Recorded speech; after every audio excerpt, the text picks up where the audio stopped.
السلام عليكم ورحمة الله وبركاته. صاحب يا المير الباج جوجتين سو دواada welcome back وصل الله من maanta waxa ila joogo saaxiibkeyga ciilo waa ila joogo maanta saa barnaamijka la daadeynayo waxa wadnaa barnaamij oo xalay social media ku soo kordhay waa barnaamij ilaa saaki baraabulshada zaaid u haysto waana mid aad iyo aad loogu xumaado maahan mid lagu farxo waxaan rabnaa inaan ka hadalno arrinta Xasan Toob isagoo hore dagaal u galay dagaalkaas waaba dhacaybo laakiin xalay waxaa soo kordhay xilligii saqa dhexda markay ahayd janalka durdur media ahay gabi ahaan waxaa laga saaray habada ilaa hadda waa la yaaban yahay qaabkee habada loogu saaray oo Xasan Toob ma jooga dheelaayo mise YouTube-kii aan iskugu tagay shaleen waxaa maqlay dad badan oo asxaabtiisa hore oo xaflad dhigteen ma laga yaabaa raggaas turkood in ay macnaha cunaan wixii hadda waa la isku qasan yahay laakiin dagaal weyn ka socdo ay ciilo marka hore soo dhawaayo waa dhawaad ilaa foo asxaabta idinkan waa idin soo dhaweynaynaa meel kastoo ay joogtaan waxaan idin leenahay soo dhawaada barnaamijkan maanta waxaan ugu hadlaynaa hadduu ilaahay raadis lilaaf idin sheegay ama ciwaankaba aa ka aragteen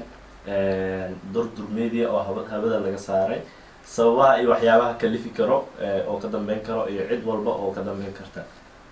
ku talagalkeen ma ahan inaan qofku cambaareyno aan dhahno hebel iyo hebel uu dagaal kula jiro ama hebel ay ka suurtooda ama hebel asaas sameeyey laakiin waxyaabaha macquulgalka ee la malaysan karo inkastoo sabab saxda aan weli la ogeyn haddana waxaan ka hadlaynaa oo aan bilaamin doonaa waxyaabaha suurtagalka ah ee kalifi karo in janalka durdur media hawada laga waayo si fiican hadduu ilaahay yiraahdana waxaan rajeynayaa si kastay ahaataba inay dib hawada ugu soo laabtaan waayo waa janal magac ku leh waa janalka ugu weyn Muqdisho wax qabad badanna ka sameeyey muqdisho iyo waliba dhammaan caalamka oo dadka ay wada yaqaaniin si fiican Xasan Toob durdur media waxaan leeyahay dib u soo laabto ilaahay yiraahdo insha Allah sabab walba aad ku maqantii waxaan rajeynayaa dib u soo laabataan marka intaas laga soo gudbo marka waxyaabo badan ah clip karo oo arintan qof walba way la wareersan tahay arinta saxda ah wali cid ugu malahan laakiin sida loo badinayo waxyaabaha loo badinayo waxa kamid ah koow horta tan anaga ab qiyaaseen waxa kamid ah koow waxa laga yaabaa in durdur media ay saameysay shaqadii ama reviewgii ay waday shirkadda YouTube-ka waad ogtihiin dhowr jeer qaladaad kala duwan in durdur media lagu qabsaday ama shirkadda naftirkeeda ku qabsato ama dadka badan ha ka falceliyaan oo wax dadka ay ka wada qeeliyaan ha ahaato in arintaas dacwad badan ee ugu tagtay ama shirkadda YouTube-ka ay ka qaadan weysay waxyaabo shirkadda YouTube-ka ay macnaha ogoleen ama dacwadihii loo geeyay in ay sidaas darteed u saameysay reviewgii shaqadii socotay gabagabada sanadka waxaa laga yaabaa inay saameysay way dhici kartaa macquulgal waaye way dhacday ma lihin saas waaye ma lihin laakiin way dhici kartaa waa macquulgal waaye taasa ugu horeyso laba waxaa laga yaabaa Xasan Toob nin siyaasi ah waaye si fiican ninkaas siyaasi weyn waaye nin siyaasi ah waaye qofka janalka iskale wuxuu xaq u leeyahay u sameyn karaa in janalkiisa si temporary ama muddo gaaban ama muddo alaala muddadu doono oo habada kaga saaro oo result not found uu ku dhaho janalka aanan waxba soo bandhigin qofka janalka iskale isagaa sameyn karo waxaa laga yaabaa Xasan Toob inuu siyaasadaas isticmaalayo taas darteed taas wuxuu isticmaalaya marka la dhihi karaa oo u sameynaya siyaasadaas saa ogtihiin shalay ilaa xalay waxaa soo baxay warar ahaa in uu ka tagay saaxiibkiisa nidaamiye waxaa laga yaabaa in habaka saaridaasna ay lug u leedahay nidaamiyaha howlihii nidaamiye in uu sheekooyin kale iyo soo oo anaga ma sii galgaleeno sheekada hoos ma sii galeen laakiin waxaa laga yaabaa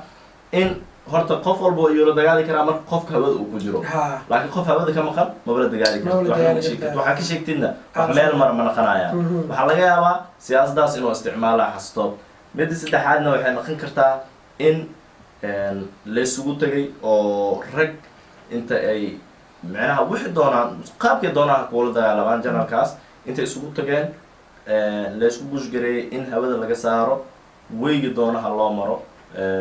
ama password ha loo maro ama hack ha loo maro oo hal hack gareeyo sida la doonaha loo maro waxaa laga yaabaa in rag kale asxaab kale ay isugu tageen dal iyo baryaana dagaal oo ku jiro laga yaabo dal iyo dibad meesha doonta ahaato in la isugu tagay oo saas lagu hack gareeyana waa laga yaabaa oo hacking lagu sameeyey dagaalka inuu saameeyey waa laga yaabaa in dad kaloo dagaalka iyo sheeko YouTube banaanka ka ah ay sheekadan ku lug leedahayna waa laga yaabaa laftirkeeda oo waxaa hore u ogeedeen maamulyoon ma ahayd janaalkeeda marka jabsanaya dadki jabsanaya dad YouTube iyo sheekooyinkan shaqo kule ma ahayn marka waxaa laga yaabaa tanna in dad arrintaas banaanka iyo YouTube-kan iyo social media waxaan banaanka ah laakiin aqoon u leh sida wax loo hagaray in ay ka dambeeyaan oo iyaga ay horta waxaan maqlay xasan toob inuu yahay qofka keliya macnaha ugu taxadirka badan oo markasta is ilaaliyo oo markii loo baasweer oo kaleeto dad badanaa la joogo oo dad badanaa gurigiisa joogo oo asxaab ah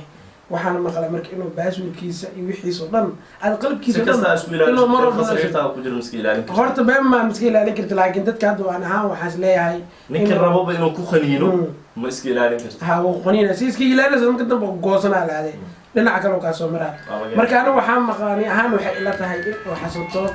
oo meeshaan oo shax dheelayo waa nin hadan aad wuxuu u jecel yahay siyaasadda inuu Xasan Toob dheelo siyaasaddu aad u xiiseeyaa waxyaalahan oo kaleeto la qabsanayo oo kaleeto waa wixiisa hoolihiisa adeentiisa in social media ay ka socoto aad u jecel yahay wuxuu aad u jecel yahay haddii wax banaanka ka tahay siyaasadda oo siyaasad isaga u ciyaara haddii wax ka banaanka tahay oo janalkan meel kale uu kaga maqan Xasan Toob brother aad ugu xunnahay waxaan ku leenahay ilaahay dib ha kugu soo celiyo janalkaaga hawada kusoo laabta bulsho badan oo ay ku xiran ay sugaayo hooshiina meeshiina ka sii wada haddii ay tahay siyaasadda aad dheelaysidna kulli waa dadka kugu xiran wada kurkura kulidinay ayuu wax okay ana marka waxaan leeyahay Xasan Toob yani horta wax dagaal ay nagama dhaxeeyo dagaal weyn nama dhaxeeyalo waxyaalaha si kaftan maayna mar qaarkood aan rabbi jafo waxaas la bilaabmaan wax kale nagama dhaxeeyo laakiin waxaan leeyahay Xasan Toob saaxiibkii waaye aniga ku faraxsanay in aan maanta aan soo fadhiistaano YouTube-kii hawada ka baxaa taas waxay ila matahay anoo macnaha ku farxay cadow weyn laakiin waxaan ogahay qof walba oo ku farxo in uu hadhow aadana tan oo kale ku dambeyn doonto laakiin wax laga xanaaqo waaye qof dhan oo YouTuber ah hadana YouTube-kiisa hawada laga saaray oo am isaga ka saaro am dad kale ka saaraan waa wax laga xanaaqo oo laga xumaado sababtoo ah waa nin hadana waxaa laga yaabaa Xasan Toob inuu siyaasadda u ciyaarayo haddii ay jirto in siyaasaddan u ciyaarayo inuu arko reactionada dadka iyo qaabka uu falcelinayaan inay ku farxayaan isaga ku farxi doono iyo qofkii siyaasadda ma ku dhoobataan waa laga yaabaa in siyaasadda mid wax ka jir ay ahayn oo siyaasadda ay jirin qof kale uu ku lug leeyahay waa laga yaabaa in shirkada YouTube-ka shaqadii review ay wada ay saameysay wixii saxda ah way soo bixi doonaan calaa kulli xaal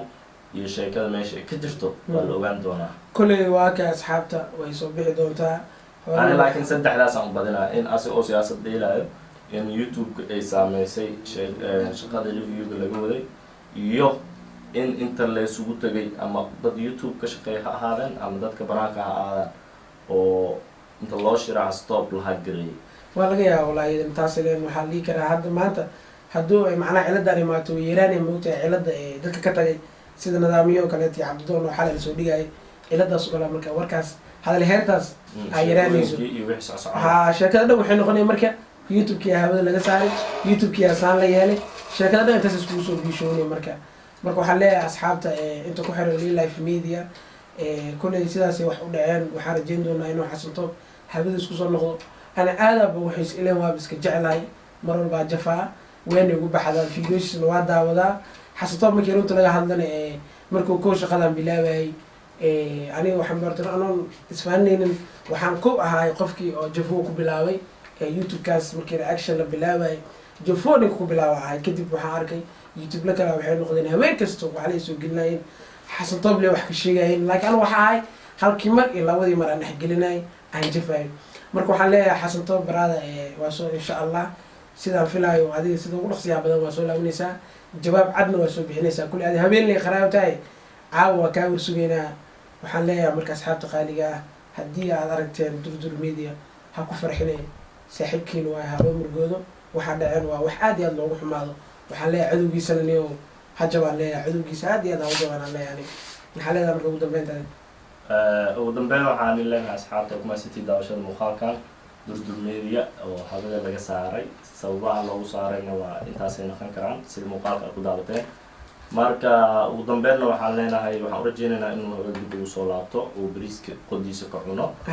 shaqadiisii weygu doonaba ha ku cuno bariiskiisa ha bariiseeyo qof walbana xor u yahay inuu bariiseeyo annaga kalilaaf media ahaan qof walba waxaan u rajeynaynaa horumar ballaaran ciddii cadow isku ahna iidaa isku ah ciddii heshiis ahna iidaa heshiis ah annaga waxaan u soconaa meesha toosan oo kaliya marka idinkan waa mahadsantihiin daawadayaasheena sida wacan ayaa noo daawateen waxaan idin leenahay oo idinkaga tegaynaa tan iyo muuqaalka xiga sidaas iyo nabadgelyo insha allah